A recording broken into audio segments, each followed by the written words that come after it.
الحمد لله رب العالمين والصلاة والسلام على سيد الأنبياء والمرسلين أما بعد فأعوذ بالله من الشيطان الرجيم بسم الله الرحمن الرحيم إن الله وملائكته يصلون على النبي يا أيها الذين آمنوا صلوا عليه وسلموا تسليما سب مل کر محبت کے ساتھ پڑھ لیجیے الصلاۃ والسلام علیک یا رسول اللہ، الصلاۃ والسلام علیک یا حبیب اللہ وعلی آلک واصحابک یا سیدی یا حضرت محمد رسول اللہ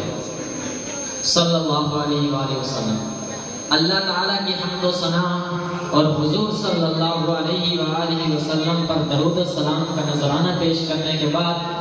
میرے نہایت ہی واجب الاحترام اساتذہ کرام اور میرے ہم مکتب ساتھیوں، السلام علیکم ورحمۃ اللہ وبرکاتہ۔ جلال آتش و برق و سحاب پیدا کر، جلال آتش و برق و سحاب پیدا کر، اجل بھی کانپ اٹھے ایسا شباب پیدا کر، تو انقلاب کی آمد کا انتظار نہ کر، خود اٹھ میدان میں آ انقلاب پیدا کر۔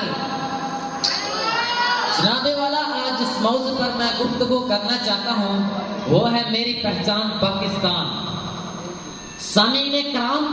میری پہچان پاکستان، میرا ایمان پاکستان، میری یہ آل پاکستان، میرا سامان پاکستان، میری عزت اسی سے ہے، میرا عنوان پاکستان، میرا گلزار پاکستان، اقبال کا تصور پاکستان، فاطمہ جناح کا پیارا پاکستان، جی ہاں وہی پاکستان جس کے اصولوں کے لیے 100 نہیں، ہزاروں نہیں بلکہ لاکھوں لوگوں نے قربانیاں دی، کئی ماؤں نے اپنے لفظ جگر کو قربان کر دیا۔ حضرات گرامی، جی ہاں یہ وہی پاکستان ہے۔ کسی کے گھر سے پوچھو گھر کی قیمت، کسی غلام سے پوچھو آزادی و وطن کی قیمت، تو ہمارے لیے تو یہ اعزاز کی بات ہے کہ جس پاک سرزمین پر ہم رہ رہے ہیں وہ رب کائنات کا ہم پر بہت ہی بڑا احسان و انعام ہے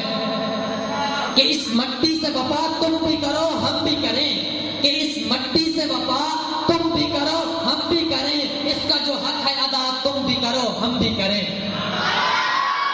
حضرات گرامی، یہ وطن پاکستان، یہ میرا اور آپ کا پاکستان، یہ پاکستان کلمہ طیبہ کی جاگیر، یہ پاکستان سورۃ رحمان کی تفسیر، یہ پاکستان لاکھوں کروڑوں نوجوانوں کی دعاؤں کی تاثیر، یہ پاکستان قائد اعظم عثمان کے خوابوں کی تعبیر۔ 1947 کی صبح سے پہلے ہمارے بزرگوں نے وہ راتیں دیکھی تھی جب گھروں کو آگ لگا دی جاتی تھی، کاف فون میں لہرا دیے جاتے تھے، ماں اپنے لخت جگر کو پاکستان کے لیے قربان کر دیتی تھی۔ یہ قربانیاں تھیں جس کی وجہ سے آج پاکستان معاذ وجود میں آیا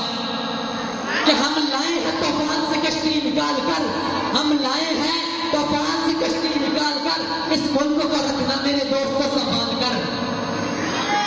حضرات گرامی، یہ آزادی آج ہمارے پاس ایک قیمتی امانت ہے۔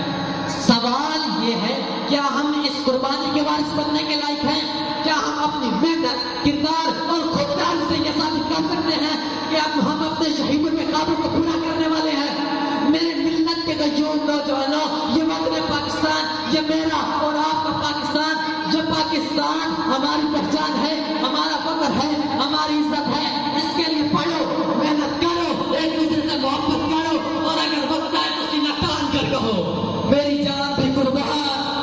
بولو نا میری جان بھی قربان، میری جان بھی قربان۔ حضرات گرامی،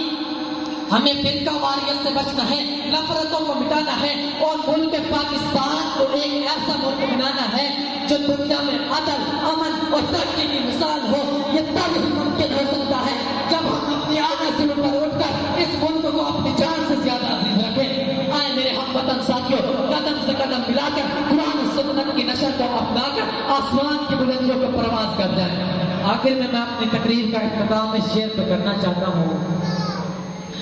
مدہوش نہیں، مدہوش